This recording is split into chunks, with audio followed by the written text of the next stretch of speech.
आइए साथियों, दोस्तों, मित्रों, बहनों, आप सभी का जेके कंपटीशन सेंटर में हार्दिक स्वागत है।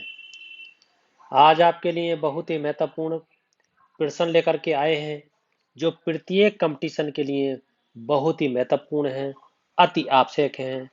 आइए जानते हैं पहला प्रश्न क्या है। देखिए, भारत और पाकिस्तान के मध्य सीमा रेखा एक उदाहरण है। किसका उदाहरण है? यानी भारत और पाकिस्तान के मध्य सीमा रेखा किसका उदाहरण? एक अध्यारोपी सीमा का उदाहरण है। अच्छा, अध्यारोपी सीमा क्या है, यह जानना बहुत जरूरी है। जिसमें बाहरी शक्तियों द्वारा स्थापित की गई, यानी बाहरी शक्तियां स्थापित की गई हो। जैसे 1947 में ब्रिटेन ने भारत पाकिस्तान पर बाहरी शक्ति को आरोपित किया था, और जिसे भारत पाकिस्तान के मध्य एक सीमा रेखा का विस्तार किया था, जिसे रेड क्लब सीमा रेखा कहते हैं। अतः ये इस बात की पुष्टि करता है। आइए आगे देखते हैं। अगला आपका रेड क्लब रेखा कौन सी है, यानी किस किस के बीच में?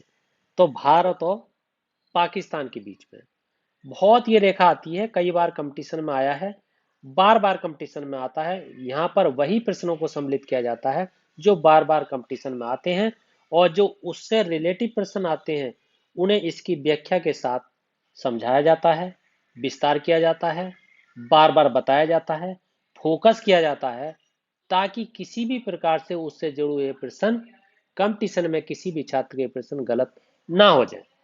आइए, एक रेखा है डुरंड रेखा। पूछा जाता है डुरंड रेखा किस किस के मध्य है? आपका उत्तर होगा पाकिस्तान और अफगानिस्तान के मध्य है। अगर आपसे लंबाई पूछी जाए कि उसकी लंबाई कितनी है, तो 2640 किलोमीटर है। उसका निर्धारण किस वर्ष हुआ? 1993 में हुआ। इस तरीके का प्रश्न पूछा जा सकता है। आइए आगे देखते हैं। आगे है मैक मोहन रेखा सीमा रेखा बनाती है। क्या बनाती है? में भारत और चीन के मध्य। भारत और चीन के मध्य जो रेखा है उसका नाम है मैक मोहन रेखा। और इसी तरीके से भारत म्यांमार के बीच, भारत पाकिस्तान के भी रेड क्लब बता दी, भारत नेपाल के कोई ऐसी है ना। एक रेखा और है, मैं आपको बताऊं, जो कि मैनरहीन एक रेखा है, बहुत प्रसिद्ध है, कई बार आती है। मैनरहीन पूछा जाता है ये किस किस के मध्य है। मैनरहीन रेखा जो है किस किस के मध्य है? रूस और फिनलैंड के। ये आपको ध्यान रखना है।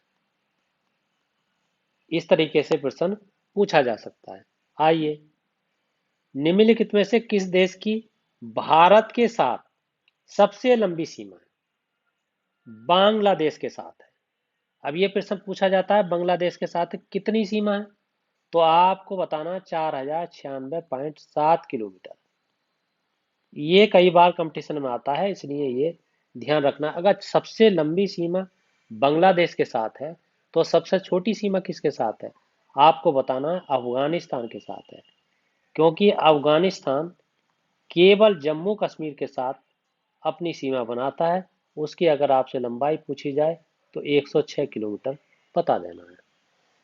अच्छा, और प्रश्न भी बन सकते हैं। एक प्रश्न बन सकता है कि बांग्लादेश से संबंधित कि ऐसा कौन सा प्रदेश है जिससे कि तीन देशों की सीमाएं मिलती हैं, तो उसका नाम है सिक्किम।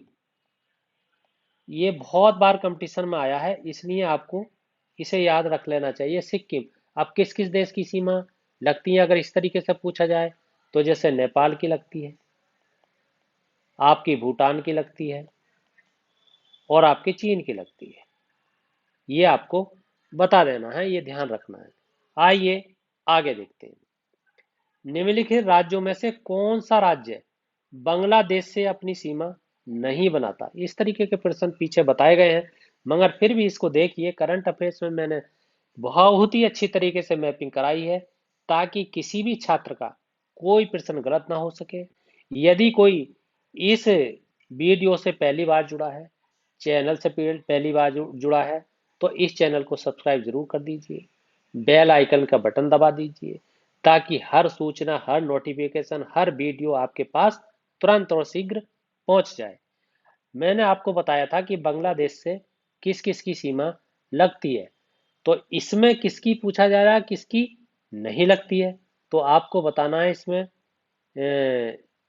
आपकी असम से लगती है, मेघालय से लगती है, आपकी नागालैंड से नहीं लगती है, और मिजोरम से भी लगती है।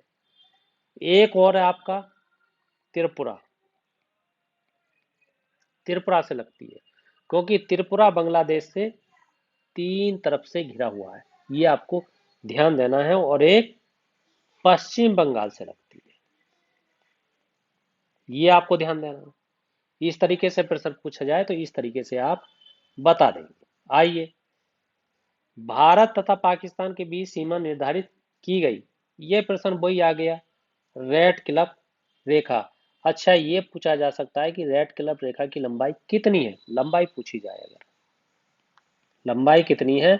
लंबाई के बारे में कई बार आया है, तो आपको बतानी है 3310 किलोमीटर, ये आपको बता देना है। अगर आपसे पूछा जाए इसका निर्धारण कब हुआ, तो आपको बता देना है 15 अगस्त 1947 को हुआ, ये बता देना है। अगर आपसे पूछा जाए कि जैसे अब ये मैग्नी नोट आ गई, ये वाली रेखा भी आती है जर्मनी और फ्रांस के बीच में। मैकमोहन रेखा किसके बीच में हो गई, भारत और चीन के बीच में हो गई। डुरंड किसके बीच में हो गई, पाकिस्तान और अफगानिस्तान के बीच में हो गई। इस तरीके से कोई भी प्रश्न पूछा जाए तो आप बता सकते हैं। अच्छा, और क्या प्रश्न बन सकते हैं इससे संबंधित, बहुत सारे प्रश्न, जैसे अफगानिस्तान की सीमा करने वाला एकमात्र राज्य कौन सा है, आपको बता देना जम्मू कश्मीर है। पाकिस्तान की सीमा किस किस से लगती है, आपको बता देना जम्मू कश्मीर से लगती है, पंजाब से लगती है, राजस्थान से लगती है, गुजरात से लगती है। अगर आपसे पूछा जाए कि चीन की सीमा को स्पर्श करने वाले राज्य कौन कौन से हैं, आपको जम्मू कश्मीर बता देना है, हिमाचल प्रदेश बता देना है, उत्तराखंड बता देना है, सिक्किम बता देना है, अरुणाचल प्रदेश बता देना है। बहुत मैपिंग कराई है। अगर म्यांमार की सीमा स्पर्श करने वाले राज्य आपसे पूछे जाएं तो अरुणाचल प्रदेश बता देना है, नागालैंड बता देना है, मणिपुर बता देना है, और मिजोरम बता देना है। अरुणाचल प्रदेश की सर्वाधिक सीमा म्यांमार से ही लगती है, और म्यांमार का पुराना नाम बर्मा है। अगर आपसे भूटान की सीमा पूछी जाए कि भूटान की सीमा को कौन कौन से राज्य स्पर्श करते हैं, पश्चिम बंगाल बता देना है, सिक्किम बता देना है, अरुणाचल प्रदेश बता देना है, असम बता देना है, और भूटान को लैंड ऑफ थंडर बोल्ट भी कहते हैं, ये आपको ध्यान देना है। इसी तरीके से बहुत सारे प्रश्न यहाँ से हो सकते हैं, और इस तरीके से आपको अच्छे तरीके से इन्हें ध्यान रखना है। आइए साथियों, दोस्तों, मित्रों, बहनों, यदि आपको ये वीडियो पसंद आई है तो इस चैनल को सब्सक्राइब कीजिए, लाइक कीजिए, शेयर कीजिए, कमेंट कीजिए, फीडबैक जरूर दीजिए। इसी के साथ आपका बहुत बहुत धन्यवाद।